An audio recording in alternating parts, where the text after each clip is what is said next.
한덕수 대행의 출마 선언 이제 진짜 며칠 안 남았습니다. 내일 많은 언론들이 보도하기로는 내일 국무총리직 사퇴하고 모레 출마 선언할 걸로 얘기들이 많이 나오고 있죠. 먼저 한 대행 출마 선언에 따른 정치 일정을 저희가 한번 전망해 봤습니다. AR 돌립니다. 자, 4월 29일 어제 한동훈, 김문수 두 사람 결정됐고 내일 사퇴 예상 그리고 5월 2일 출마 선언이 예상됩니다.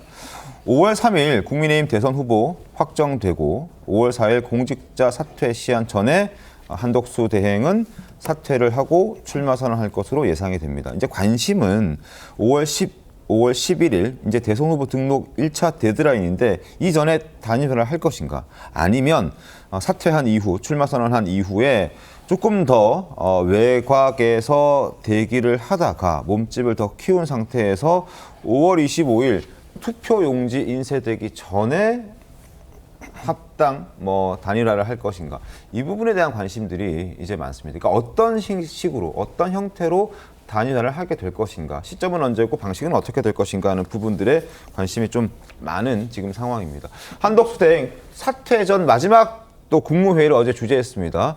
통합과 도약을 강조했다고 합니다. 들어보시죠. 미래를 지향하는 정치와 현재를 책임지는 행정이 힘을 모아간다면 작금의 어려움은 반드시 극복할 수 있을 것이며 대한민국은 다시 위로 앞으로 도약하며 세계를 선도해 나갈 것입니다. 자, 사퇴를 앞두고 있고 또 출마 선언을 앞두고 있기 때문에 통합과 도약이라는 그 말이 그냥 이렇게 일반적으로 들리지는 않았습니다. 박민현 대표님 어떻게 보셨습니까? 사실 한덕수 권한대행 같은 경우에는 굉장히 좀 복잡한 정체성을 가지고 있는 사람입니다. 네. 한편으로는 이 민주당 측에서는 비상계엄에 책임이 있다라고 비판을 하지만 정작 이 헌법재판소 절대다수 의견은 비상계엄에 대해서 위헌 위법이 없었다라고 일축을 한 상황이지 않습니까? 근데 또 한편으로는 윤석열 정권의 총리로 3년 내내 재임을 하면서 누구보다도 이 민주당의 입법 폭거를 비롯한 여러 문제의식을 느끼고 있는 사람이기도 합니다. 네. 그런 측면에서 지금 정치권 자체에 대해서 이 혼란을 수습하고 국민 통합을 이끌어야 한다라고 하는 여러 문제의식이 있을 것이고요. 이것은 정치인 한덕수에 앞서서 권한대행 한덕수로서도 느낄 수밖에 없는 감상이라고 생각하고 좀 그런 어떤 이념 기치와 철학을 관철시키기 위해서 조만간 출마를 결심하지 않을까 저는 내다보고 있습니다. 그렇군요. 자, 한덕수 대행 측은 선거 준비도 지금 이미 착수한 것으로 확인이 되고 있습니다. 저희 TV조선이 단독으로 확인을 했는데 신문로에 있는 자택도 정리를 했고 여러 가지 캠프의 사무실도 차렸다 이런 내용들이 이제 나왔습니다. 일단 목소리 한번 들어보시죠. 어떻게 생각할 거냐면 어디게 달린 게 오더라고요. 어젠제 같은 거 이런 거. 아무 별 생각 안 해도. 자, 이제 자택 인근 또 주변 리모델링 업자인데 어느 정도 정리가 됐다, 살림이 어저께 들어왔다 이런 내용들을 저 사람의 몫을 통해서 확인했고 실제로도 이제 다 정리가 된 걸로 확인이 됐습니다. 자, 이번에 슬로건도 조용하고 편안한 나라로 내세울 것을 검토하고 있다고 하고 사무실 계약도 지금 마친 것으로 지금 전해지고 있는데 여의도에 있는 맨하탄 21이라는 빌딩에 사무실 계약을 했다. 라는 부분입니다. 오세훈 시장이 계약했던 곳이기도 하고 나경원 캠프가 차려져 있던 곳이기도 합니다. 자, 송영길 변호사님 이제 본격적으로 나오려고 마음을 확실히 굳혀서 나오나 봅니다, 이제.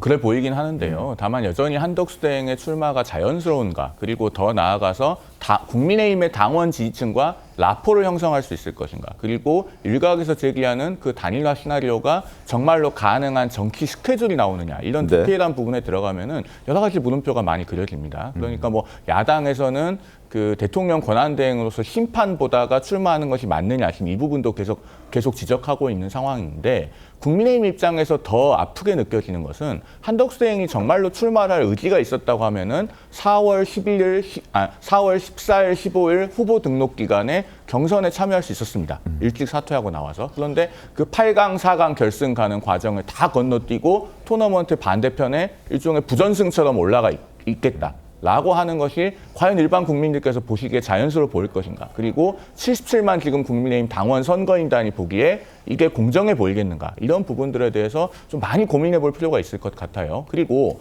자, 이번 대선의 후보 등록이 5월 10일과 11일입니다. 네. 그리고 국민의힘 후보가 5월 3일에 확정이 되고 공직 사퇴 기한이 5월 4일이니까 아마 그 직전에 출마를 하는 모양입니다만 과연 그러면 일주일에서 열흘 정도밖에 안 되는 그 짧은 기간 내에 과연 단일화가 가능하겠는가. 그리고 법정 선거운동 기간에 들어가고 나면 상당히 많은 자금이 초반에 투입이 돼야 됩니다. 그래야지 뭐 유세차도 계약을 할 수가 있고 공보물도 발주를 할 수가 있거든요. 과연 무소속 후보가 그런 것을 감당할 수 있겠는가. 이런 정치 현실의 깊은 부분까지 들어가 보면은 한덕수 대행이 과연 무소속 후보로서 성공할 수 있겠는가. 여기에 대해서는 제 머릿속에서 물음표 여러 개가 떨어지지 않는 그런 상황으로 보여집니다.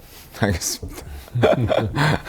뭐 서영지 대변인 지금 거의 동의한다, 강하게 동의한다. 한동훈 후보 측에서는 견제가 들어갈 수 있는 상황이긴 하죠. 근데 한덕수 권한대행의 출마는 부적절합니다. 선택은 할 수 있으나 최소한 지난 이 정부에 있어서 불법 계엄하에 2인자로서의 책임을 느낀다면 출마를 해서는 안 되지요. 그다음에 두 번째 말씀드리는 것은 이 한덕수 권한대행의 뒤에 누가 있습니까? 국민의힘의 지도부가 보여요.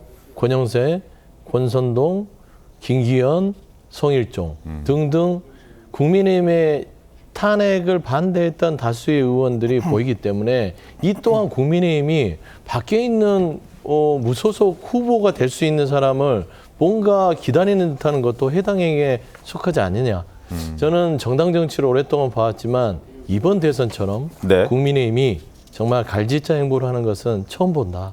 좀 안타까운 생각이 듭니다. 알겠습니다. 이건 제가 조금 반론을 드리고 네네. 싶은 것이 오히려 윤석열 전 대통령은 그 비상계엄의 책임을 지고 파면이 이미 된 것입니다. 그런데 마찬가지로 이 입법 폭거로 국론을 혼란스럽게 만들었던 헌법재판소조차도 지적을 했던 그런 민주당은 과연 무엇을 책임을 졌는가. 오히려 당당하게 더 큰 권력을 쟁취하기 위해서 출마 선언을 한 것이죠. 네. 반대로 한덕수 대행 같은 경우에는 비상계엄의 책임이 있다라고 보기가 어렵죠. 오히려 단호하게 일관되게 반대를 해왔기 때문에 헌법재판소에서도 위헌 위법이 없다라고 판단을 한 것이고요. 그 반대로 민주당에 대해서는 이 3년 동안 총리 재임하면서 심각한 문제의식을 느끼고 있기 때문에 그런 국민적인 기대에 부응하는 차원에서 출마 결심을 한 것으로 저는 보고 있습니다. 이건 사실과 다른 문제인데 헌재에서 얘기한 거는 파면시킬 만큼에 대한 위법성이 없다는 것이고 한덕수 권한대행에 대한 그 법적인 책임 부분들은 형사재판에 남아있을 수 있는 것이에요. 지금 현재 공범으로서 조사를 앞두고 있는 상황이고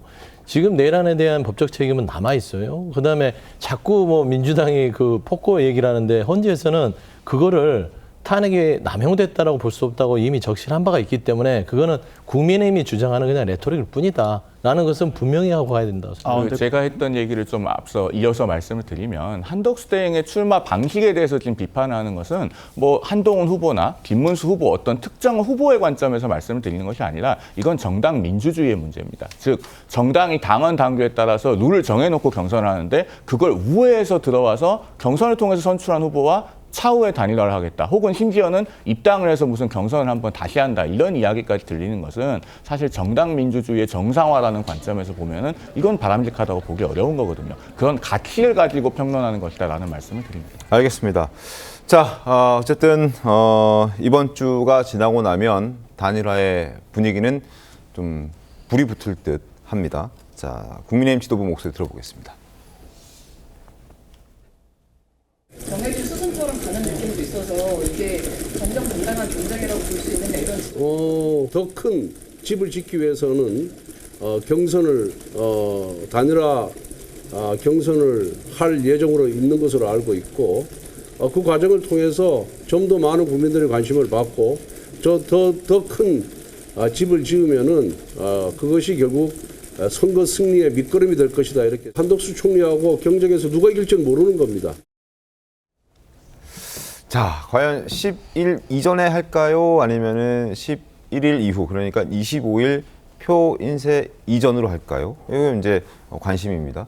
어떻습니까? 어떻게 전망하십니까? 제 생각에는 뭐 말씀하신 당내 민주주의 문제도 저도 공감하는 부분들이 있습니다. 그렇기 때문에 저희가 갑자기 경선을 패싱하고 입당을 해서 당 내에서 단일화를 하는 것보다는 일단 무소속으로 출마를 해서 네. 무소속 후보의 자격으로 국민의힘 후보와 경선을 치르는 것이 조금 더 정당성이 있을 것이라고 생각을 하거든요. 그 과정에서 어떤 민심과 당심의 그런 시너지를 불러일으킬 수 있는 그런 어떤 좀 여론의 배가가 되는 현상도 일어날 수 있을 거라고 생각을 하고요. 그렇기 때문에 5월 2일 날 사퇴를 한다라고 하면 약 일주일 정도 무소속으로 최대한 많은 민심들을 끌어모으는 과정이 있을 것 같습니다. 그렇게 해서 이 민심의 인정을 받은 뒤에 국민의힘 후보와 뭐 토론이 됐건 비전 발표회가 됐건 여러 절차들을 통해서 좀 자웅을 겨룬 뒤 네. 어떤 적합한 후보를 뭐 원샷 경선이 됐건 뭐 여론조사가 됐건 이 다양한 이 룰을 적용을 해서 할 수 있는 가능성이 열려 있다라고 보고 있습니다.